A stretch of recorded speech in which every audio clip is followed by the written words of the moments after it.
But first, let's go for Wall Street's reaction. Bring in the co-anchor of CNBC's Squawk Box and a New York Times columnist, Andrew Ross Sorkin. Andrew, talk a little bit about the reaction that you're hearing from Wall Street.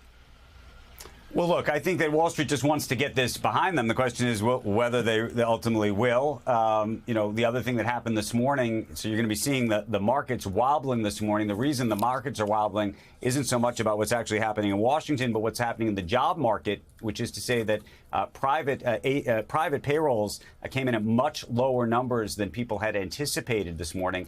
And that, I think, has given folks a whole level of concern about what comes next. We're going to get the numbers from the government tomorrow.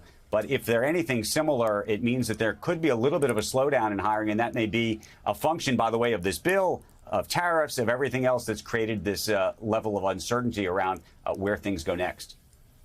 Yeah, and it's exactly that uncertain environment in the economy that you heard people like Jerome Powell being quite frank and candid about yesterday when he was speaking at a forum overseas, basically saying, I know the president is pushing me to lower rates. Maybe we would have done that if not for the uncertainty created by decisions like tariffs and the trade war of Trump's making.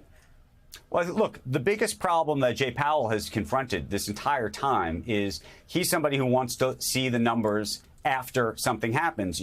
What you can't do is try to get ahead of what's actually happening. And because all of this legislation is still in flux and all of these tariff deals are still in flux, it's almost impossible for the Fed to try to get in front of them because, they could turn on a dime. And that has been the problem. And, the markets hate uncertainty. Business hates uncertainty, and we have been living through uncertainty. Now, despite that, the truth is the economy's held up quite well and has been quite resilient, but there has been this sort of moment we're all waiting for to say, well, has this uncertainty caught up with us? And the question, of course, this morning, I think, is, given some of these jobs numbers, has that uncertainty caught up with us? And I think we'll find out a little bit more tomorrow when we get the numbers from the government.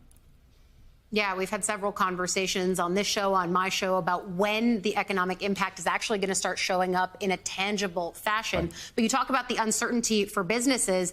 For Elon Musk's Tesla, this is one that we've seen receive shockwave after shockwave because of current events. Musk, of course, wading back into the political discourse, couldn't quite stay away, but now back sparring with the president, who's saying, maybe Doge should go back and maybe eat Musk.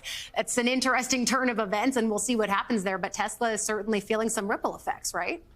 Look, the shareholders of Tesla, I think, were very happy when he first got engaged with this administration, thinking that it was going to open up all sorts of opportunities for them, really more around robo-taxis and self-driving cars, potentially some of these EV tax credits and other things. I think that there wasn't a full appreciation for what those politics could ultimately mean for the business, for the way some consumers might view Tesla and view Elon Musk.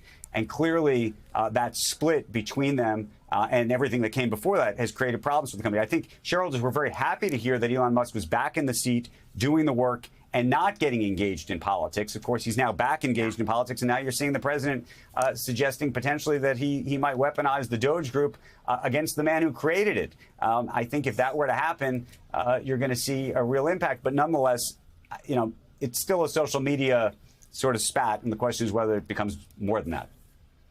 Yeah, Musk saying for now he's not going to escalate it, but I think those words for now are really important. CNBC's Andrew Ross Sorkin, thank you.